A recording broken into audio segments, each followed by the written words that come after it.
tila sa Kamara, dito mismo sa Senado at sa ilang media ay hindi pa din nila kayang sambitin ang pangalan niya. Kasi Pues, bayaran. sasabihin ko, Martin Romualdez. Oh. Lahat na lang ng tao alam na eh. Yung Senado na lang yung ayaw tanggapin.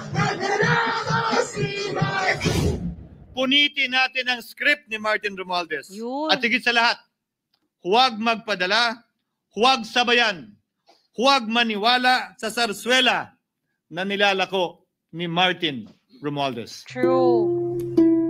Sarswela talaga. I rise to make a brief manifestation in response to the events of recent days.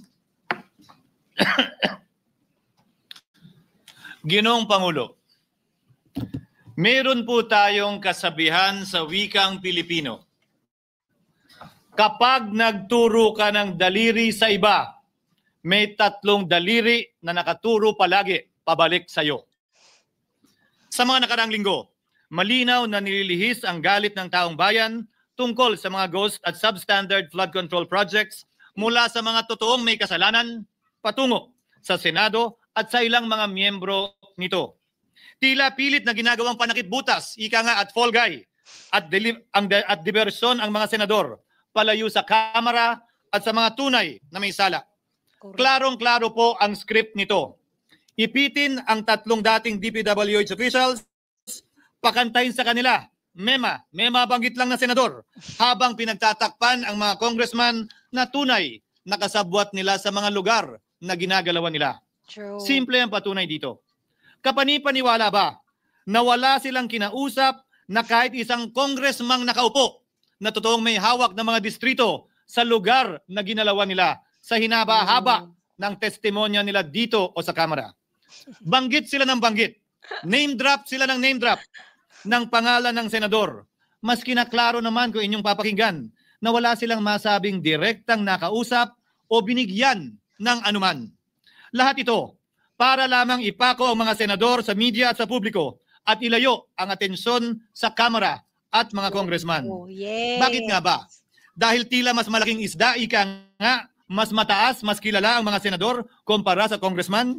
Umaasa sila na maiibsan ang galit ng tao sa kanila sa kanilang mga anomalya ukol sa flood control at tuluyan na silang makakatakas mula sa anumang pananagutan. Isang tao lamang, Ginoong Pangulo, ang nasa likod ng script at sarswelang ito. Siya ang dahilan ng kaguluhan, pagkakaaway-away, pagkakawatak-watak na ngayon yumayanig sa ating bayan, maprotektahan lamang ang sarili niya. Ang pangalan niya ay matagal nang bulong-bulungan sa bawat sulok ng bansa, pero ngayon, unti-unti nang sinisigaw ng taong bayan.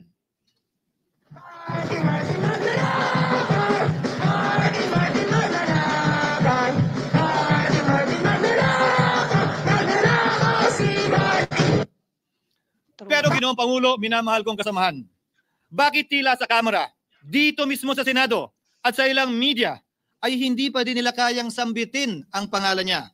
Pues, sasabihin ko, Martin Romualdez. Minsan ang binanggit ng mga diskaya ito mismo dito sa Senado ang kanyang pangalan, pero agad itong pinabawi nung humarap sila sa Kamara. Binanggit ni Master Sergeant Gutesa ang kanyang pangalan, pero ultimo notaryo, natunto nila at pinabawi nila ang pagnotaryo. Buti na lang, huli na't nasabi na niya ang pangalan ni Martin Romualdez na pinanumpan dito mismo sa ating Blue Ribbon Committee.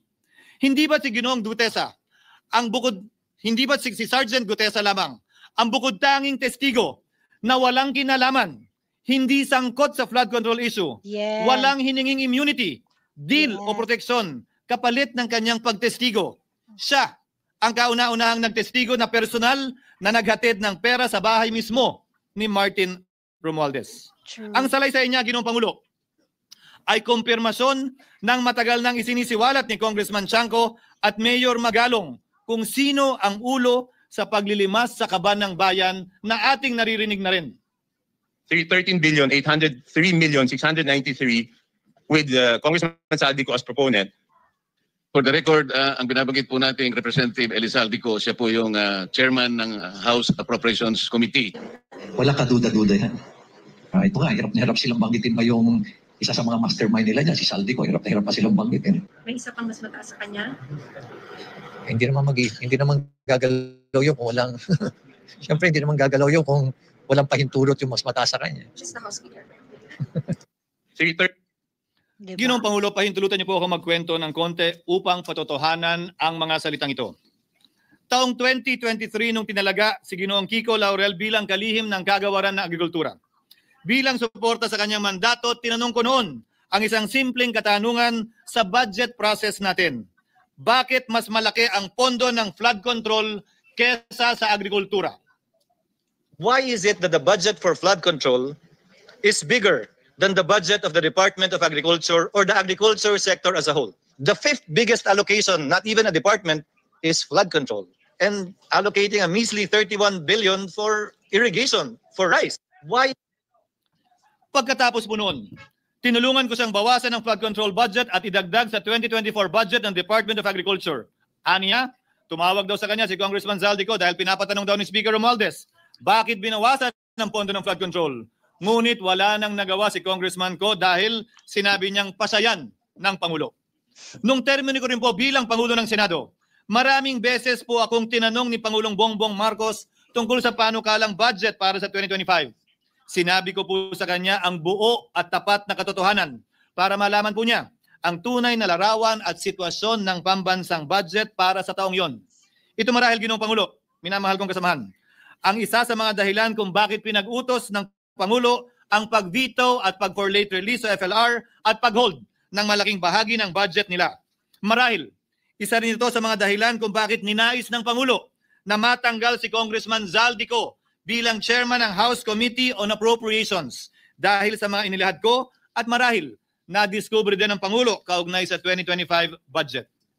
Hindi malayo, Ginoong Pangulo, na naganap din ang mga ito noong 2023, 2024 at mga nauna pang budget kung saan napakaraming ghost at substandard projects ayon kay Secretary Vince Dizon at ayon mismo sa talumpati ng ating kasamahan na si Senator Ping Lacson.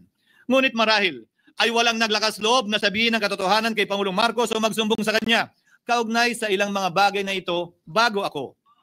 Nais ko din pong kumpirmahin ang sinabi ni Congressman Toby Chango na ang pag-file ng impeachment complaint laban kay Vice President Sara Duterte ginamit na paraan ni Speaker Romualdez para mag-release ng pondo nila na naka-FLR or for late release bago mag-eleksyon. Maski na alam po niya na hindi po ito kayang talakayin ng Senado hanggang sa Hunyo pa mula nung simula. Ulitin ko, ginamit ni Martin Romualdez ang FLR at ang pangalan ng Pangulong Marcos upang itulak ang kanilang unconstitutional na impeachment complaint. Sabi nila, pumirma kayo dahil kung hindi lalabas ang pondo nyo na naka-FLR bago mag-eleksyon. Subalit, Ginoong Pangulo, hindi ito umubra. Hindi ito umubra dahil tinanggihan ito ni PBBM. Sinabi niyang walang ganyang uri ng usapan at sinabi niyang hindi niya gagawin yon. Kaya't hanggang ngayon, nananatili pa rin for late release ang mga questionableng pondo nila. And that is why, Mr. President, distinguished colleagues, at the height of the impeachment controversy and amidst the passion of some sectors to remove the Vice President at all costs, I urged prudence and level-headedness because I knew that greed and not accountability was the reason behind it. In the end, Mr. President, the Supreme Court vindicated us.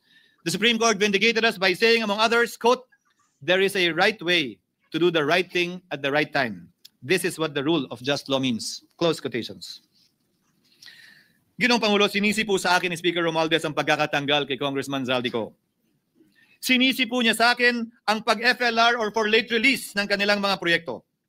Sinisi po niya sa akin ang pagkakadismiss ng impeachment complaint laban kay VP Sara na nakikita niyang makakatunggali niya sa susunod na halalan.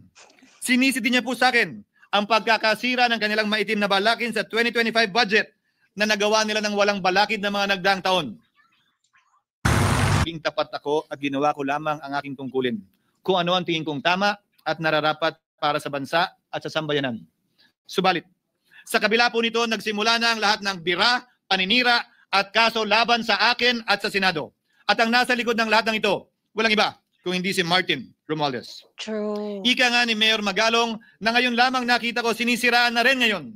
Bakit ko ba nilabanan at binisto sila Speaker Romualdez mula noon hanggang ngayon kung kasabwat at kasapakat lang din nila ako? Hindi ko po gagawin yun. Sa pinagsantig ng tennis court, ang nasabing usali simulang pinatayolong itahanin ng Oktubre taong 2022 at ang kontraktor, ang St. Gerard Construction na pagmamayari ng mga diskaya na nasangkot ngayon sa mga manualyang flood control projects. Dahil dito, kumenasyon ng ilan ang pagiging special advisor ni Mayor Benjamin Magalo sa ICI. Lalabanan ko ba yung ang lalakas na yan, sila Speaker?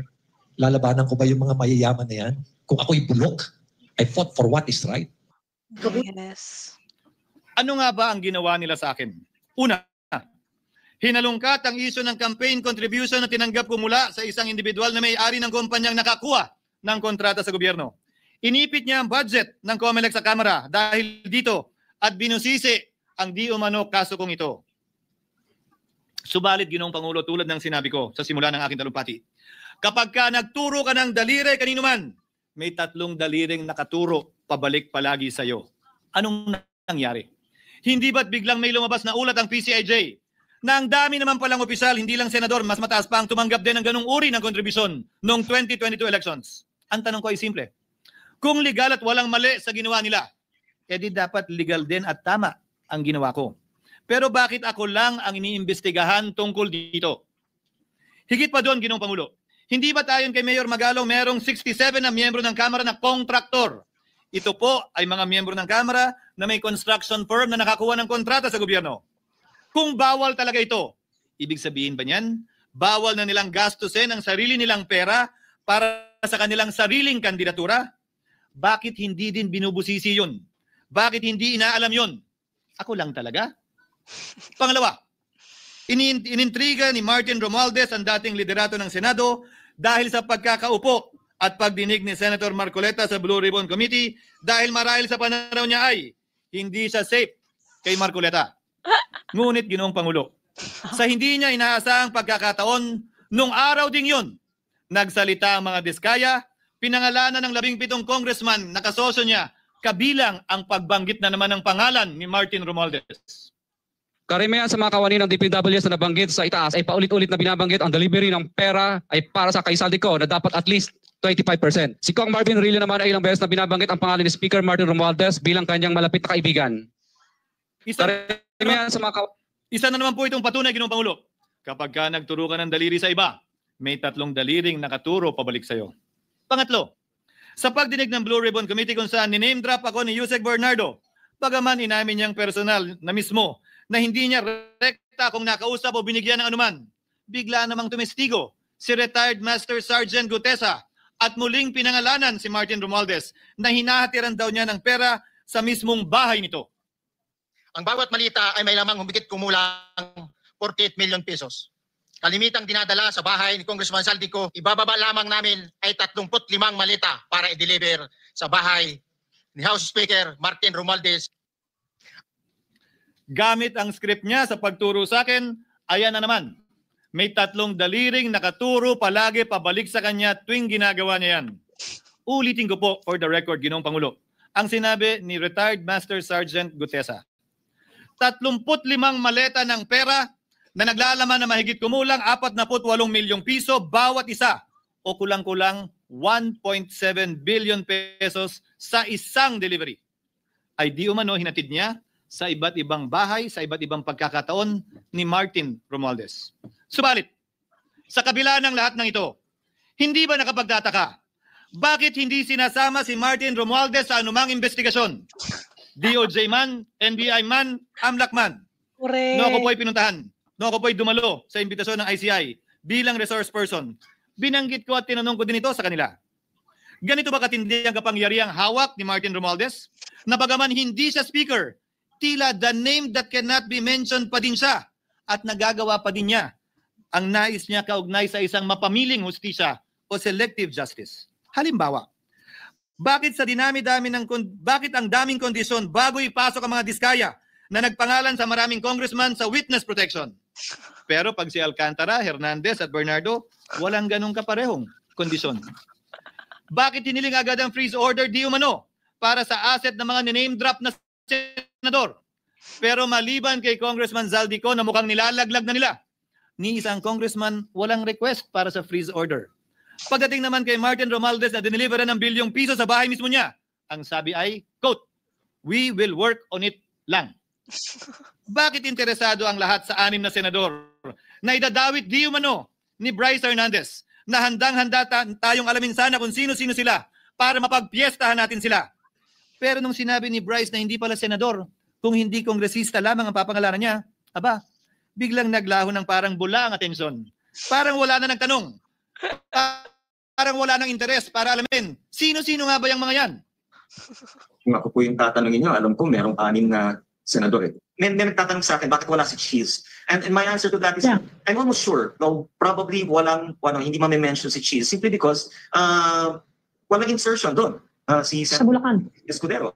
O wala doon. Hindi po senador yung laman nung computer ko. So fake news yun, ha? May 6 na senador na nunumrahan mo daw. Mga congressman yung nasa computer mo. Yes, yung nasa computer ko po, congressman po. Okay, thank you. Di ba? Wala agad. Yun lang.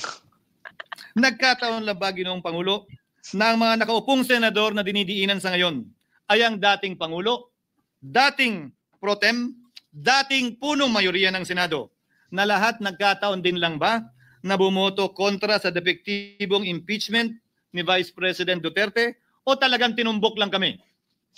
In other words, Mr. President, are we truly for transparency and accountability, or are we merely offering a politically convenient sacrificial lamb in an attempt to appease the rage of the people? What is painful, Mr. President, is that along the way, reputations have been disparaged and tarnished. Innocent persons have been implicated, and the Senate is slowly but surely being destroyed. Nagkataon lang po ba na ang lahat ng ito o ito'y sumusunod sa isang script, direksyon at basbas ni Martin Romualdez? Sa kanyang script na naglalayong ilihis ang galit ng bayan mula sa kanya at sa mga kasabwat niya at ituro ito sa Senado at mga senador. Ginoong Pangulo, ang script at sarswelang ito ay di uubra dahil napakalayo po nito sa katotohanan. Napakasama sa panlasa at tinitiyak ko sa inyo, hindi po ito matatanggap at lulunukin ng sambayan ng Pilipino. I've been in public service for 27 years.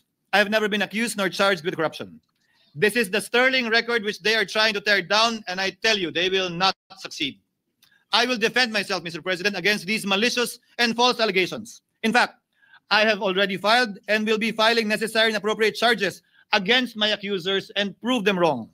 And with the help of the Almighty, I will be vindicated and declared innocent, I am sure.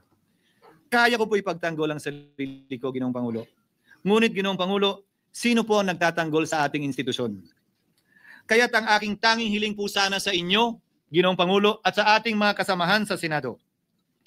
Labanan po ninyo at huwag niyong pahintulutang ang mapamiling hustisya na lantarang nangyayari sa harap natin ngayon. For what is happening now is selective justice and mob justice. Correct. Members of the Senate have been thrown off a cliff before the court of public opinion in an attempt to mollify the people's rage, thereby covering up the real perpetrators and giving them a chance to get away. Mr. President, I will not allow justice to be weaponized against the innocent to protect the guilty, because this corrodes the legitimacy of the law before our people's eyes. Wala pong naniniwala, bagkos lahat nagtatanong, bakit walang congressman nakasama sa investigasyon? But what about the other congressmen in Bulacan? Why haven't they been questioned? Called out, yeah. You think that they do not know what's going on? Correct. Ginoong Pangulo, mga minamahal kong kasamahan, huwag po tayong sumunod sa script ni Martin Romualdez. Labanan po natin ang script na ito. Pasagutin at imbestigahan lahat ng niname drop at nabanggit, congressman man, senador man at iba pang opisyal, at dapat kasama dito si Martin Romualdez. Ginoong Pangulo, hindi ba natin nakikita na pili tayong pinag-aaway-away? Mayaman, mamamayan laban sa lingkod bayan. Lokal laban sa nasyonal na opisyal. Congressman laban sa kapwa congressman. At ngayon, senador laban sa kapwa senador.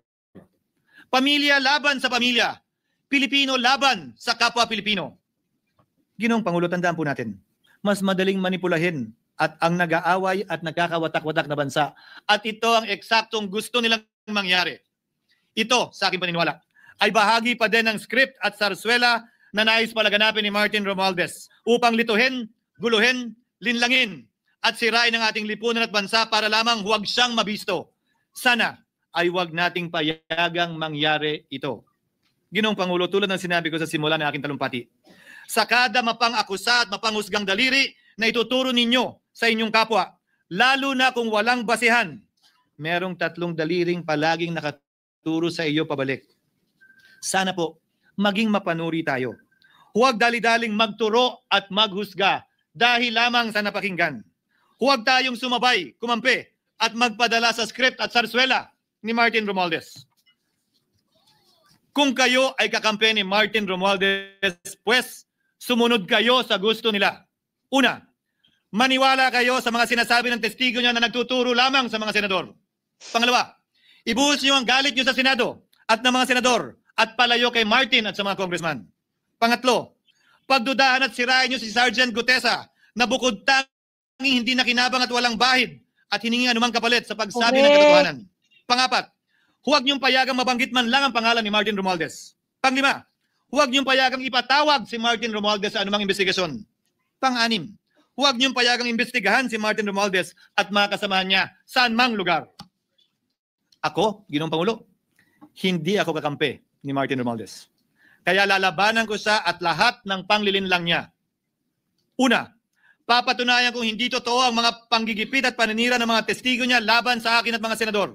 Pangalawa, tututulan ko ang paglilihis at diversyon na ginagawa niya palayo sa kanya at sa Kamara. Pangatlo, hindi ko papayagang sirain ang mga senador pag away-awayin tayo at sirain ang institusyon ng Senado. Pangapat, pinaniniwalaan ko at saludo ako kay Sergeant Gutesa at iba pang katulad niya sa paglabas ng katotohanan. Panglima, hindi ako matatakot banggitin ng paulit-ulit ang kanyang pangalan, Martin Romualdez. At ipaglalaban kong ipatawag at imbestigahan si Martin Romualdez at lahat ng kanyang mga kasangkot at kasama.